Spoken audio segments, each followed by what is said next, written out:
পয়লা বৈশাখের শুভেচ্ছা। এই শুভেচ্ছা বিনিময়ের অনুষ্ঠানে আমাদের সাথে হাজির হয়েছেন অত্যন্ত ব্যস্ত মানুষ, আমাদের লালমনিরহাটের সকলের প্রিয় মানুষ, সাবেক উপমন্ত্রী গণপ্রজাতন্ত্রী বাংলাদেশ সরকার অধ্যক্ষ আসাদুল হক টুলু।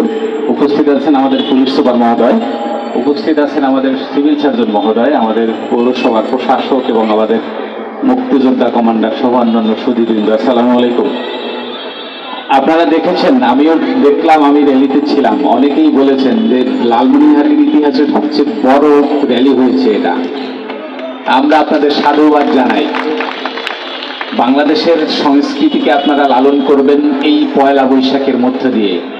লালমনিরহাট তারই একটা বড় অংশ, কারণ বাংলাদেশের লালমনিরহাট যত দূরেই হোক না কেন, এই জেলার মাধ্যমেই কিন্তু বাংলাদেশের নদীর সৃষ্টি আপনারা জানেন।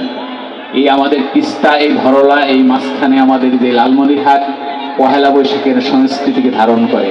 আমি আর বেশি কিছু বলবো না।